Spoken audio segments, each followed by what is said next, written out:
Bonjour à tous et merci de suivre ce 6h30. Les chrétiens catholiques de Côte d'Ivoire se sont rendus hier dans les différentes paroisses. Ils ont célébré l'Ascension, la montée de Jésus-Christ au ciel. Les fidèles ont été invités à la réconciliation et au pardon. Avec l'assistance de la coopération japonaise, la ville d'Abidjan et ses alentours bénéficient d'un nouveau schéma directeur d'urbanisme. Ce document a été remis au Premier ministre Daniel Kablan-Duncan. Léon Brou. Ça y est, plus d'anarchie dans le développement d'Abidjan et de ses villes périphériques, idem pour le transport dans ses agglomérations. Il suffit pour les acteurs de s'en tenir à ce document que réceptionne le Premier ministre Daniel Kablan-Duncan. Il prévoit notamment les équipements en adéquation avec l'élargissement d'Abidjan et de ses banlieues d'ici à 2030, y compris les infrastructures routières, ferroviaires et lagunaires pour moderniser le transport urbain. C'est le schéma directeur d'urbanisme du Grand Abidjan. Il est réalisé par le ministère de la Construction à hauteur de 3 milliards de francs CFA, un appui financier du Japon. Ce schéma directeur naît d'une parfaite collaboration entre les experts de la JICA et leurs homologues ivoiriens en parfaite adéquation avec le plan national de développement. C'est un outil qui contribuera à un point de thé à l'atteinte de l'émergence tant souhaitée par la population ivoirienne. Aussi réceptionné par le Premier ministre, le répertoire du patrimoine immobilier de l'État, également réalisé par le ministère de la Construction. Il fait l'état des biens immobiliers acquis par la Côte d'Ivoire depuis son indépendance à ce jour, tant au plan national qu'à l'étranger, pour en optimiser la gestion. Nous pensons qu'une bonne maîtrise des biens immobiliers de l'État permettra à terme de mettre à la disposition de nos administrations et services publics des bâtiments fonctionnels et de réduire les charges locatives liées aux baux administratifs qui se chiffrent aujourd'hui à 5 milliards, rien que pour les baux courants, et à plus de 12 milliards pour les arriérés cumulés. Le répertoire du patrimoine immobilier de l'État et le schéma directeur d'urbanisme du Grand Abidjan, deux outils de bonne gouvernance selon Daniel Kablan-Duncan. Le Premier ministre rassure quant à leur indispensable mise en œuvre. À cet effet, après l'adoption par le gouvernement de ce schéma directeur, l'organisation du table ronde des partenaires devra être diligentée. De même, il faut poursuivre le recensement du patrimoine de l'État afin d'en avoir la parfaite maîtrise à travers un outil de gestion moderne et performant. Le recensement des biens immobiliers de l'État a démarré en 2012 avec un financement public de 500 millions de francs CFA pour mettre à disposition un répertoire partiel de 32 761 biens, dont 4 120 à Abidjan. Pour les consulter, une interface web www.patrimoineimmobilier.ci. Le potentiel minier de la Côte d'Ivoire au centre d'une conférence dans le Colorado aux États-Unis. La rencontre vise à inciter les entreprises américaines du secteur à s'intéresser à la Côte d'Ivoire. C'est une initiative d'Enza Camara, délégué général du service de promotion économique de la Côte d'Ivoire aux États-Unis, Canada et au Mexique. Sylvie Toury. La Côte d'Ivoire a un potentiel minier à revendre, un secteur qu'elle veut revaloriser avec l'aide d'investisseurs. Et le délégué général du service de promotion économique de la Côte d'Ivoire en Amérique, au Canada et au Mexique, Enza Camara, entend trouver des bailleurs de fonds dans le Colorado.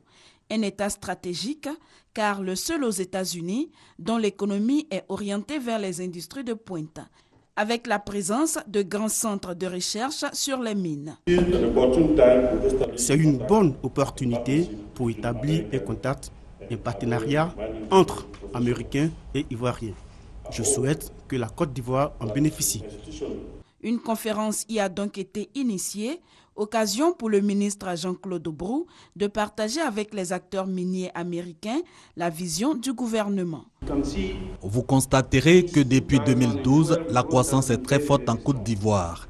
Une croissance économique due en partie aux réformes et aux investissements publics privés.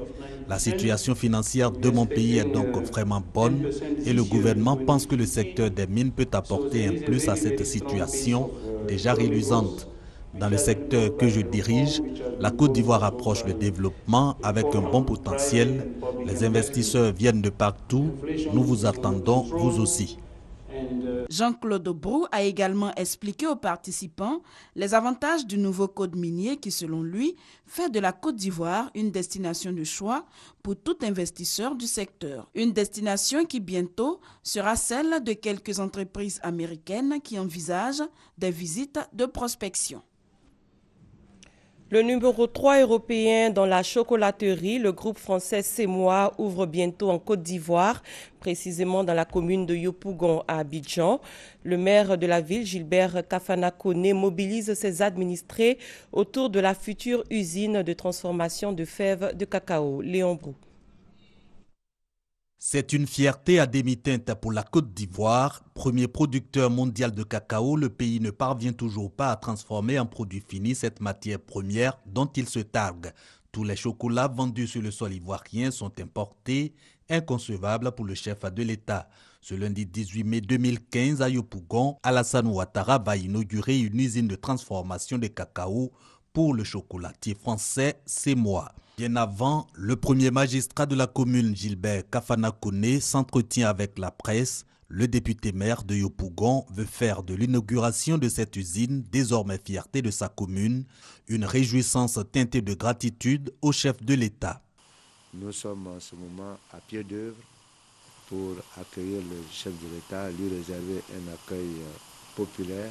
Nous voulons montrer davantage que notre accueil est à la hauteur de la population de Yopougon, puisque nous sommes la commune la plus peuplée de Côte d'Ivoire, avec plus d'1 million d'habitants. Le chocolatier français Semois, qui ouvrira bientôt son usine de transformation de la fève de cacao à Yopougon, est le numéro 3 européen dans la chocolaterie. À partir donc de la Côte d'Ivoire, le groupe va servir le marché africain avec une perspective de 350 créations d'emplois et un investissement de 6 millions d'euros, soit environ 4 milliards de francs CFA.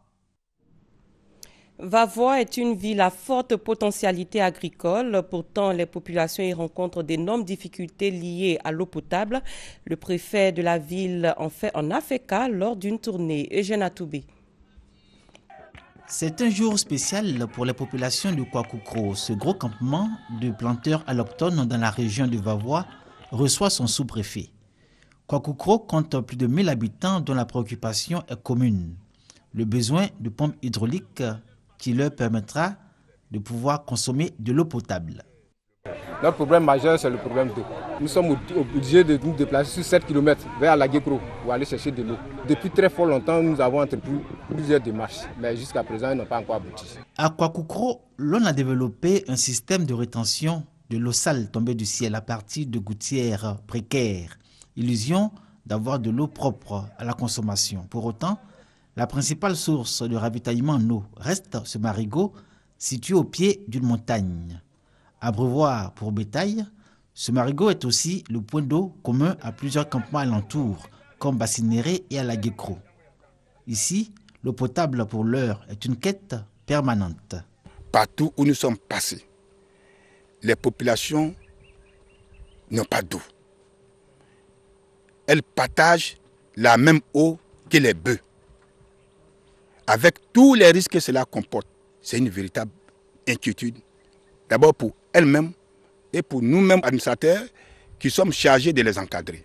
Comme à Kwakoukro, les populations de Bassinéré et celles d'Alaguécro ont crié leur détresse devant le sous-préfet de Vavois. C'est que ces localités, au regard de leur très fort peuplement et leur dynamisme économique, attendent aujourd'hui d'obtenir des infrastructures socio-économiques de base. On se déplace pour aller en ville, à la Guécro ou à Séguéla, pour faire soigner les enfants. C'est difficile, on souhaiterait avoir un centre de santé ici. Le problème de l'eau, c'est important, le problème de la route, c'est important, mais avec aussi l'école, parce que l'école, c'est très important aujourd'hui. Si tu n'as pas là à l'école, vraiment, c'est pas facile pour t'exprimer. Pour écrire quelque chose comme ça aussi, bon, c'est pas facile.